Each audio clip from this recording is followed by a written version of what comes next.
Hello students, this is our fourth part of the chapter 6 geography manufacturing industry. तो पिछले lecture में हमने पढ़ा था क्लासिफिकेशन ऑफ इंडस्ट्रीज़। उसमें हमने देखा था कि इंडस्ट्रीज़ को हम रॉ मटेरियल के बेसिस पे कैसे क्लासिफाइड कर सकते हैं, मेन रोल के बेसिस पे किस तरह क्लासिफाइड कर सकते हैं, एंड कैपिटल इन्वेस्टमेंट के बेसिस पे किस तरह क्लासिफाइड कर सकते हैं, इसी तरह ओनरशिप के बेसिस पे।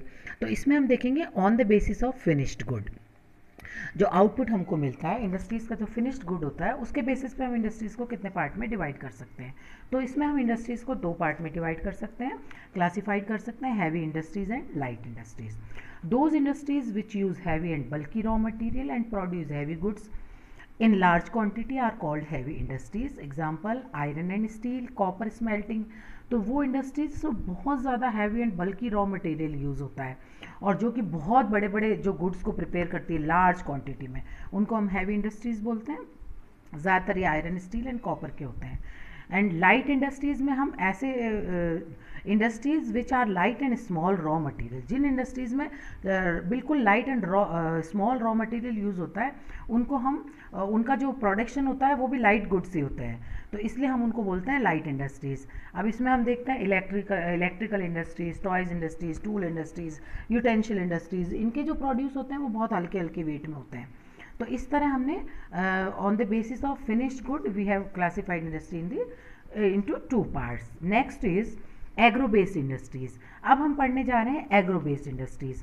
एग्रो बेस्ड इंडस्ट्रीज़ हम उन इंडस्ट्रीज़ को बोलते हैं जो कि जिनका कि रॉ मटेरियल एग्रीकल्चर से हमें मिला हुआ होता है।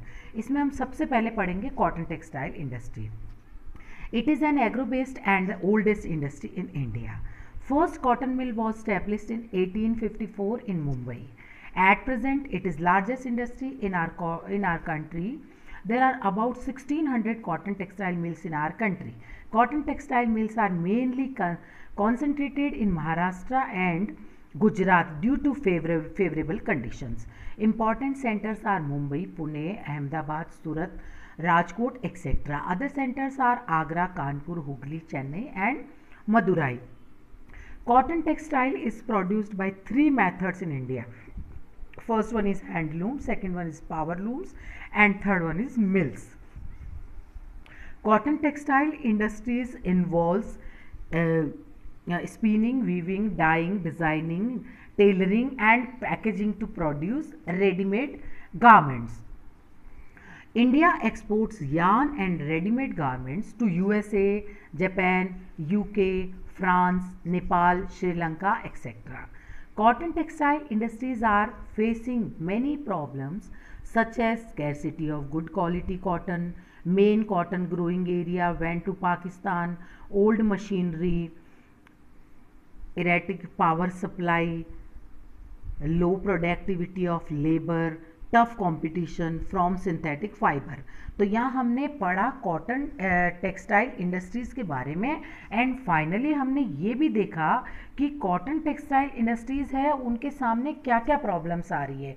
तो बच्चों ये हमें स्पेशल ये पॉइंट्स याद करने के होते हैं कि कॉटन टेक्सटाइल इंडस्ट्रीज़ के चैलेंजेस क्या क्या है। तो यहाँ हम बोल सकते हैं कि गुड क्वालिटी का कॉटन मिल नहीं रहा है, बहुत कम होता है और ज़्यादातर हमारे जो कॉटन ग्रोइंग एरियाज़ था वो पाकिस्तान में चला गया है। मशीनरी हमारी बहुत ओल्ड है और हमारे पास जो पानी सप्लाई है वो भी, बिजली की सप्लाई की भी प्रॉब्लम आती है और लेबर्स भी हमें मिलने में मुश्किल होता है और कंपटीशन बहुत ज़्यादा हो गया है हमारी कॉटन इंडस्ट्रीज़ का सिंथेटिक फाइबर से, क्योंकि सिंथेटिक फाइबर बहुत चीप होता है, सस्ता होता है और people can buy it in easily in cheaper rates, so they prefer to buy. तो ये बहुत ज़्यादा कॉम्पिटिशन भी ज़्यादा हो गया है। So this was all about for today's lecture. Thank you children.